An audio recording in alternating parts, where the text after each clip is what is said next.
नमस्कार दोस्तों, जीवंत एकेडमी यूट्यूब चैनल पर आप सभी दोस्तों का एक बार फिर हार्दिक स्वागत है। पिछली क्लास में हम आर एस अग्रवाल की किताब का सलूशन स्टार्ट किए हैं, तो आज उसी क्रम में हम आगे बढ़ेंगे और क्वेश्चन नंबर 11 से 20 तक का सलूशन करेंगे। तो हमारे साथ आप बने रहिएगा, वीडियो को लास्ट तक देखिएगा क्योंकि आज की क्लास बहुत ही धाकड़ क्लास होने वाली है। आइए स्टार्ट करते हैं। और क्वेश्चन नंबर 11 हमने यहाँ बोर्ड पर लिखा है। आर एस अग्रवाल किताब का ये क्वेश्चन नंबर 11 है। यदि 7 क्रमागत संख्याओं का औसत 33 हो तो इनमें सबसे बड़ी संख्या कौन सी होगी। इस प्रकार का प्रश्न प्रतियोगी परीक्षाओं में जनरली पूछा जाता है। प्रश्न का जो टाइप होता है क्रमागत संख्याओं के विषय में दिया रहता है, या क्रमागत सम संख्याओं के विषय में दिया रहता है, या क्रमागत विषम संख्याओं के विषय में दिया रहता है। तो आपको याद रखना है, इसके लिए हम शॉर्ट ट्रिक आपको बताएंगे जिससे क्वेश्चन को आप आसानी से सॉल्व कर सकते हैं। तो कैसे आप सॉल्व करेंगे, जब क्रमागत संख्याओं के विषय में परिचर्चा की जाए प्रश्न में, उनका औसत प्रश्न में दिखा रहा हो तो औसत को आप m रखिएगा और संख्याओं की संख्या को n से दिखाइएगा। तो यहां संख्याओं की संख्या 7 है, औसत 33 दिखा रहा है। अब सबसे छोटी संख्या अगर हमको लिखना है, सबसे छोटी संख्या, तो उसके लिए आपको m-n-1/2 का प्रयोग करना है। और सबसे बड़ी संख्या अगर हमको लिखना है, सबसे बड़ी संख्या, तो उसके लिए m+n-1/2 का प्रयोग करना है। ये क्रमागत धन संख्याओं में सबसे छोटी संख्या और सबसे बड़ी संख्या ज्ञात करने के दो शॉर्ट मेथड्स हैं, शॉर्ट ट्रिक्स हैं। इससे आप आसानी से सबसे छोटी और सबसे बड़ी संख्या निकाल सकते हैं। यम का मतलब होता है मीन या औसत आप कह सकते हैं। एन का मतलब नंबर ऑफ टर्म्स, जितने टर्म्स दिए हैं।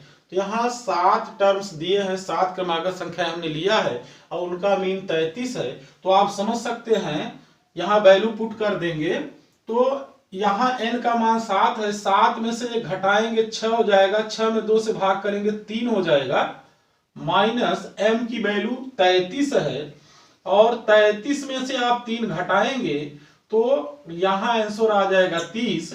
ये सबसे छोटी संख्या हमने प्राप्त किया। और सबसे बड़ी संख्या के लिए सेम मेथड अप्लाई करेंगे, m का मान 33 माइनस n-1 करेंगे तो 7 में से घटाएंगे 6, 6 में 2 से भाग करेंगे 3, यहां प्लस होगा 33 3 36। तो इस प्रकार से सबसे छोटी संख्या हमारी 30 होगी और सबसे बड़ी संख्या 36 होगी। तो प्रतियोगी परीक्षाओं में सबसे छोटी या सबसे बड़ी संख्या निकालने के लिए देता है। तो ये दो फार्मूले आप याद रखेंगे। सबसे छोटी संख्या हम m-n-1/2 से निकालेंगे और सबसे बड़ी संख्या m+n-1/2 से निकालेंगे। आसानी से आप सॉल्व कर सकते हैं। अब संख्याओं का हम क्रम भी लगा सकते हैं। तो 30 से 36 तक संख्याएं लिख सकते हैं। क्रमागत संख्याओं का मतलब क्रमागत धन संख्याओं से है। तो 30 के बाद 31, 32, 33, 34, 35, 36, एक एक जोड़ते हुए आगे संख्याओं को लिखेंगे। जिस प्रकार से 1 2 3 4 5 6 7 संख्याएं हो गई। अगर बीच में कोई भी संख्या हमसे पूछी जाती तो उसका भी उत्तर हम दे सकते थे। जैसे हमसे प्रश्न में कहता है 7 क्रमागत संख्याओं का औसत 33 हो तो पांचवी संख्या बताइए। तो यहां से 1 2 3 4 5, पांचवी संख्या हम 34 लिख सकते थे। आपसे कहा जा सकता था कि 7 क्रमागत संख्याओं का औसत 33 हो तो चौथी संख्या बताइए। तो 1 2 3 4, चौथी संख्या हम 33 लिख सकते हैं। तो इस प्रकार से कोई भी संख्या हमसे पूछता है क्रमागत धन संख्याओं में तो उसको हम बता सकते हैं। तो ये टाइप आप याद रखेंगे। क्रमागत धन संख्याओं के लिए मैंने शॉर्ट मेथड बताया। और सम और विषम संख्याओं के विषय में भी पूछा जा सकता है। तो आगे प्रश्न दिया है, आइए इस पर चर्चा करते हैं। ये आर एस अग्रवाल की किताब का 12वां क्वेश्चन है। 4 क्रमागत सम संख्याओं का औसत 27 है, सबसे बड़ी संख्या कौन सी है। तो इसका सलूशन हम कैसे करेंगे आप ध्यान समझेंगे। यहां पर औसत 27 से दिखा रहा है तो मीन मीन का मतलब औसत है, उसको हम लिख लेंगे 27। नंबर ऑफ टर्म्स 4 है, 4 क्रमागत सम संख्याओं की बात की जा रही है, तो नंबर ऑफ टर्म्स हम 4 लिख लेंगे। अब हम सम संख्याओं को कैसे लिखेंगे, सम संख्याओं में सबसे छोटी और सबसे बड़ी संख्या कैसे लिखेंगे, आप ध्यान समझेंगे। सबसे छोटी संख्या, सबसे छोटी सम संख्या m-n-1 से लिखेंगे। सबसे बड़ी संख्या m+n-1 से लिखेंगे। अगर क्रमागत धन संख्याओं की बात की गई थी पिछले प्रश्न में, तो यहां बटे 2 था, n-1/2, यहां भी n-1/2 था, लेकिन अब बटे 2 हमने हटा दिया है, तो ये दो फार्मूले आप आसानी से याद कर सकते हैं। m-n-1 ये सबसे छोटी सम संख्या होगी, नीचे से हमने 2 हटा दिया है, और m+n-1 ये सबसे बड़ी सम संख्या होगी। इसमें m और n की वैल्यू को रखकर हम सबसे छोटी और सबसे बड़ी संख्या प्राप्त कर सकते हैं। तो आइए m की वैल्यू को हम पुट करते हैं। m का मान 27 लिखेंगे, n-1 करेंगे, 4 में से 1 घटाइए 3 हो जाएगा, 27 में से 3 घटाइए 30, सॉरी 27 में से 3 घटाइए 24, ये सबसे छोटी संख्या हो गई। और सबसे बड़ी संख्या हमको लिखना है, तो m का मान यहां 27 है, n-1 करेंगे तो 4 में से 1 घटाएंगे 3, 27 3 30। अब हम सम संख्याओं का क्रम भी लगा सकते हैं, तो आइए लिखते हैं 24, फिर 2 जोड़ेंगे 26, 2 जोड़ेंगे 28, 2 जोड़ेंगे 30। इस प्रकार से चारों क्रमागत सम संख्याओं को हम लिख सकते हैं। तो ये दो फार्मूले आप याद रखेंगे। सबसे छोटी सम संख्या अगर हमको निकालना तो m-n-1 से निकालेंगे, और सबसे बड़ी संख्या m+n-1। प्रश्न घुमाकर भी पूछा जा सकता है कि सबसे बड़ी संख्या जैसे पूछी गई, सबसे छोटी संख्या भी पूछी जा सकती है, या इसमें तीसरी संख्या पूछी जा सकती है। तो यहां से आप गणना कर सकते हैं, 1 2 3, तीसरी संख्या 28 हो जाएगी। दूसरी संख्या भी पूछी जा सकती है, तो देखिए दूसरी संख्या 26 हम लिख सकते हैं। तो कोई भी संख्या हमसे पूछी जा सकती है प्रश्न में, उसका हम सलूशन दे सकते हैं। आइए अगले प्रश्न की तरफ बढ़ते हैं। सतत 5 विषम संख्याओं का औसत 95 है, और वही क्रम में चौथी संख्या कौन सी होगी। तो इजीली इसको हम लगा सकते हैं। जो पूर्व में हमने आपको शॉर्ट ट्रिक्स बताया है उसको अप्लाई कर सकते हैं। सबसे छोटी विषम संख्या अगर हमें निकालनी होगी तो m-n-1 से निकालेंगे, और सबसे बड़ी विषम संख्या m+n-1 से निकालेंगे। अभी पूर्व में सम संख्या के लिए यही शॉर्ट ट्रिक्स हमने बताए थे, और यही विषम के लिए भी अप्लाई कर सकते हैं। तो यहाँ m का मतलब मीन होता है, n का मतलब नंबर ऑफ टर्म। मीन का मीन्स माध्य, और नंबर ऑफ टर्म्स मतलब पदों की संख्या। तो आइए वैल्यू पुट करते हैं। तो मीन यहाँ हमको प्रश्न में दिया है 95, औसत या मीन हमको 95 दिया है, तो यहाँ 95 लिख लेंगे। n-1 करेंगे तो n की वैल्यू 5 है, 5 में से 1 घटाइए 4, तो ये 55 में से 4 घटाएंगे 91, सबसे छोटी विषम संख्या हो गई।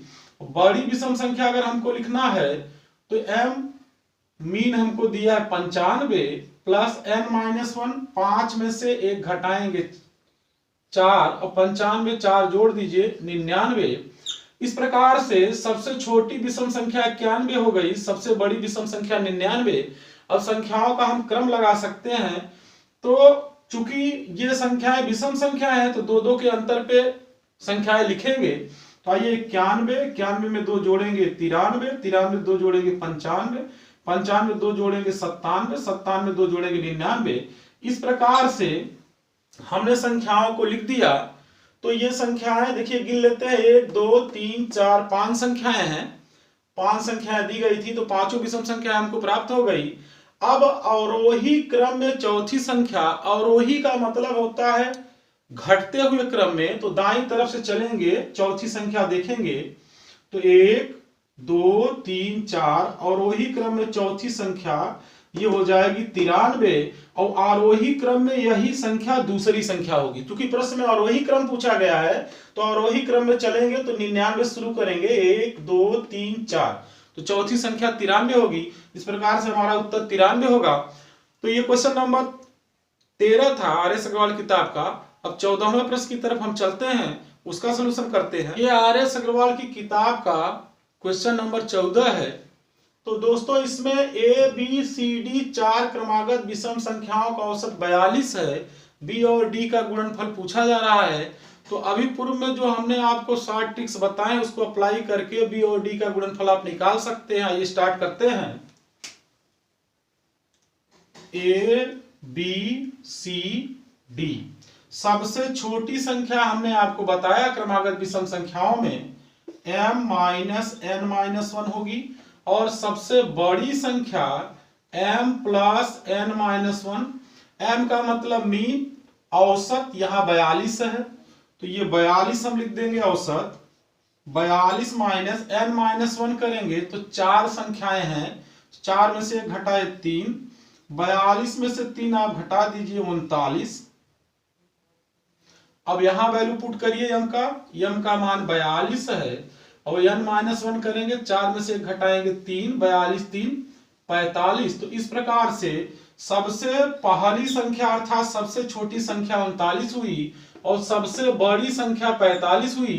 अब बीच की संख्याओं को हम लिख लेंगे तो 39 में 2 जोड़िए 43, सॉरी 39 में 2 जोड़िए 41, और 41 में 2 जोड़िए 43। अब हमको मल्टीप्लिकेशन करना है बी और डी का, तो यहाँ b गुणे डी कर लेंगे। b की वैल्यू यहाँ पर देखिए 41 है, और d की वैल्यू हमने प्राप्त किया है 45, तो मल्टीप्लिकेशन करेंगे 45 इकाई 45, और 45 चौका 180, और 4 184। तो इस प्रकार से 1845 बी और डी का मल्टीप्लिकेशन होगा। तो ये क्वेश्चन आप बहुत आसानी से सॉल्व कर सकते हैं। जो 60 ट्रिक्स हमने बताए उसको अप्लाई करके जल्दी से आप सॉल्यूशन तक पहुंच सकते हैं। आइए आगे चलते हैं। ये आर.एस. अग्रवाल की किताब का 15वां क्वेश्चन है। 5 क्रमागत सम संख्याओं A B C D E का औसत 66 है, तो बी गुणे ई का मान हमें ज्ञात करना है। तो बहुत आसानी से हम इसका सलूशन कर सकते हैं। आइए, 5 क्रमागत सम संख्याएं जो दिया गया है A B C D E दिया गया है, इनका औसत 66 बता रहा है। तो सबसे छोटी संख्या हमने बताया है m - n-1 से लिखेंगे, सबसे बड़ी संख्या m + n-1 से लिखेंगे। m की वैल्यू यहाँ औसत 66 दिया है, तो 66 - n-1 करेंगे तो 5 संख्याएं हैं, 5 में से 1 घटाइए 4, 66 में से 4 घटा दीजिए तो 62। सबसे बड़ी संख्या क्या होगी, तो m की वैल्यू 66 दिया है, n-1 करेंगे तो 5 में से 1 घटाएंगे 4, 66 में 4 जोड़ेंगे 70। तो सबसे छोटी संख्या 62 हुई, सबसे बड़ी संख्या 70 हुई। अब संख्याओं को हम मैनेज करेंगे तो b जो संख्या होगी इसकी वैल्यू 62 से 2 ज्यादा 64, c की वैल्यू फिर 2 जोड़ देंगे 66, और d की वैल्यू 68। तो इस प्रकार जो संख्याएं हुई 62, 64, 66, 68 और 70, कुल ये 5 संख्याएं हो गई, 1 2 3 4 5। अब हमको b और e का मल्टीप्लिकेशन पूछा गया प्रश्न में, तो b गुणे e का मल्टीप्लिकेशन निकाल सकते हैं। b की वैल्यू हमको दिया है 64, और e की वैल्यू 70 है। मल्टीप्लाई करते हैं, 7 चौक 28, 7 छक 42, 2 44, 44 80। इस प्रकार से बी और ई का मल्टीप्लिकेशन हमने प्राप्त किया। तो ये आर.एस. अग्रवाल की किताब का 15वां क्वेश्चन था जिसको हमने सॉल्व किया। आइए आगे बढ़ते हैं। ये आर.एस. अग्रवाल की किताब का 16वां प्रश्न है। 5 क्रमागत संख्याओं का औसत x है, अगली 2 संख्याएं मिला ली जाएं तो औसत में क्या परिवर्तन होगा। तो 5 क्रमागत संख्याओं का औसत x दिखा रहा है, तो m की जगह दोस्तों हम लिखेंगे x, और n की वैल्यू है 5, अब सबसे छोटी संख्या हम लिखेंगे, तो सबसे छोटी संख्या हमने आपको बताया है, सबसे छोटी संख्या ये m माइनस क्रमागत संख्याएं हैं, तो धन संख्याओं की बात की जा रही है, तो m माइनस n माइनस 1/2 ये सबसे छोटी संख्या होगी। और सबसे बड़ी संख्या हम लिखेंगे तो ये होगी m प्लस n माइनस 1/2। यहाँ m की वैल्यू हम रखते हैं, तो m की वैल्यू x है, n माइनस 1 करेंगे, 5 में से 1 घटाएंगे 4, 4 में 2 से भाग करेंगे तो 2, ये सबसे छोटी संख्या हो गई। सबसे बड़ी संख्या m की वैल्यू x है, n माइनस 1 करेंगे तो n की वैल्यू 5 है, 5 में से 1 घटाइए 4, 4 में 2 से भाग करिए तो 2, तो यहां प्लस हो जाएगा, यहां प्लस का चिन्ह है। तो सबसे छोटी संख्या x माइनस 2 हो गई, सबसे बड़ी संख्या x प्लस 2 हो गई। अब हम संख्याओं को लिख लेंगे, मैनेज कर लेंगे। तो आइए संख्याओं को लिखते हैं। तो सबसे छोटी संख्या x माइनस 2। अब इसके बाद हमें क्रम से 5 संख्याएं लिखना है, तो क्रमागत संख्याओं में एक एक जोड़ के लिखते हैं, तो एक एक जोड़ते जाएंगे। तो x माइनस 2 में एक जोड़ेंगे तो ये हो जाएगा x माइनस 1, फिर इसमें एक जोड़ेंगे तो x हो जाएगा, फिर इसमें एक जोड़ेंगे तो x प्लस 1, और ये हमको दिया है x प्लस 2। यहां काउंट कर लेते हैं 1 2 3 4 5, 5 संख्याएं हो गई। अब कहा जा रहा है प्रश्न में अगली दो संख्याएं मिला ली जाएं तो औसत क्या हो जाएगा। तो अगली दो संख्याओं को भी हम ले लेंगे, आगे बढ़ेंगे एक एक जोड़ के। x प्लस 2 में एक जोड़ेंगे तो x प्लस 3, और फिर एक जोड़ेंगे तो x प्लस 4। तो इस प्रकार से अगली दो संख्याएं हमने प्राप्त कर लिया। अब संख्याओं की संख्या हो गई 1 2 3 4 5 6 7, 7 संख्या हो गई। अब इनका औसत हम निकाल के ये पता कर सकते हैं कि औसत में क्या परिवर्तन होगा। तो इनका औसत निकालने के लिए सबका योग करेंगे। तो आइए यहां लिखते हैं। तो नया औसत क्या हो जाएगा, ध्यान से आप समझेंगे। तो सबका हम योग कर लेते हैं। तो देखिए x को जोड़ेंगे तो 1 2 3 4 5 6 7, 7x हुआ। x को 7 बार जोड़ा। अंकों को जोड़ेंगे 4 3 7 2 9 1 10, 10 में से 1 घटाएंगे तो 9, 9 में से 2 घटाएंगे तो 7, यहां 7 लिखेंगे, बटे संख्याओं की संख्या 1 2 3 4 5 6 7। औसत निकालने के लिए योग में संख्या से हम भाग करते हैं। तो योग हमारा हुआ 7x प्लस 7, और संख्याएं हैं 7, यहां औसत हो जाएगा। यहां 7 जब हम कॉमन कर लेंगे तो हमको जो वैल्यू मिलेगी 7 कॉमन करने के बाद, ये 7x प्लस 7 इकाई 7 बटे 7, ये 7 से 7 कट जाएगा। तो इस प्रकार से ये हुआ x प्लस 1।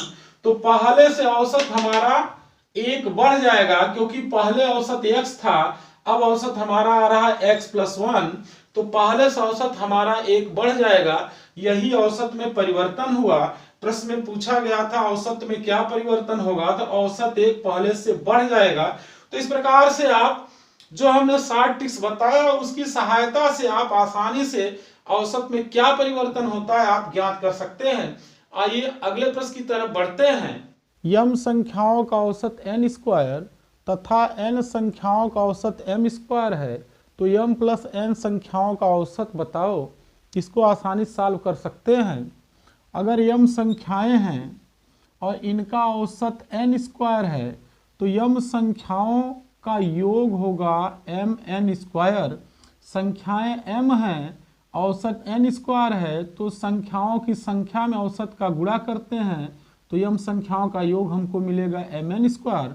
इसी प्रकार संख्याएं n हैं और इनका औसत m स्क्वायर है, तो इनका योग होगा n m स्क्वायर। n संख्याएं हैं, औसत m स्क्वायर है, तो इनका योग होगा nm स्क्वायर।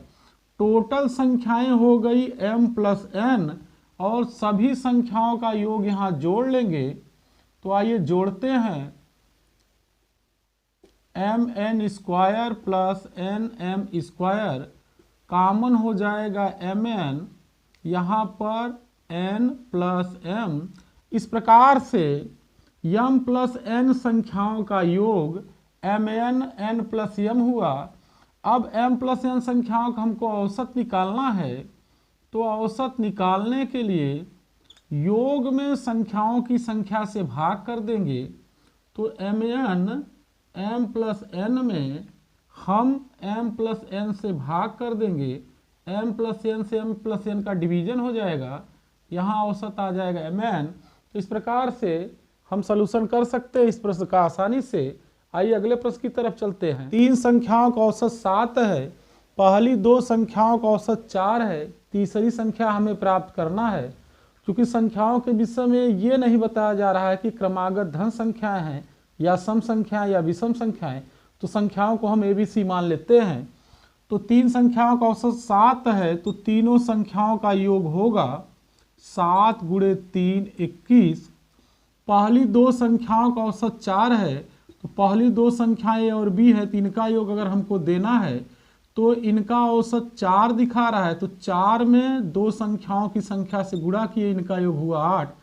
तीनों संख्याओं का योग 21 है और इनमें से A और B का योग 8 दिखा रहा है, तो C का मान अगर हमको निकालना है तो तीनों के योग में से AB का योग हम निकाल देंगे, घटा देंगे।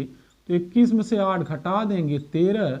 ये दोस्तों तीसरी संख्या हमने प्राप्त किया। इस प्रकार से आसानी से इसका सलूशन कर सकते हैं। आइए अगले प्रश्न की तरफ चलते हैं। 3 संख्याओं का औसत 28 है, पहली संख्या दूसरी संख्या की आधी तथा तीसरी संख्या दूसरी संख्या की दुगनी है।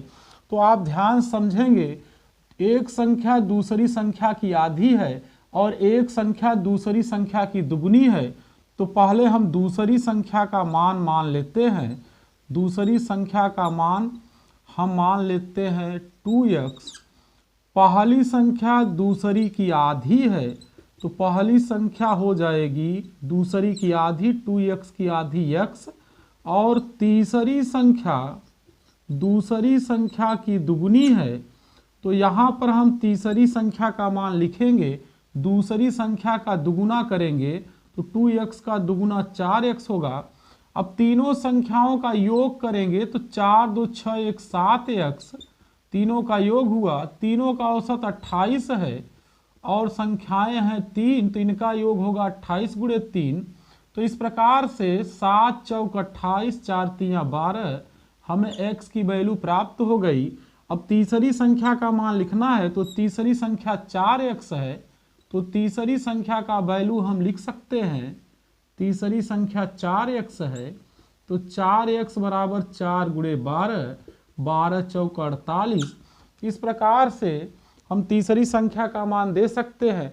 तो आपने देखा कि पहली संख्या दूसरी की आधी थी और तीसरी संख्या दूसरी की दुगुनी है, तो इसलिए हमने दूसरी संख्या को 2x माना। तो इसका आधा करेंगे तो पहली संख्या x हो जाएगी, और तीसरी संख्या इसकी दुगुना करेंगे दूसरी का, तो 2x का दुगुना 4x हो जाएगा। तो इस प्रकार से तीनों संख्याओं का योग होगा 7x।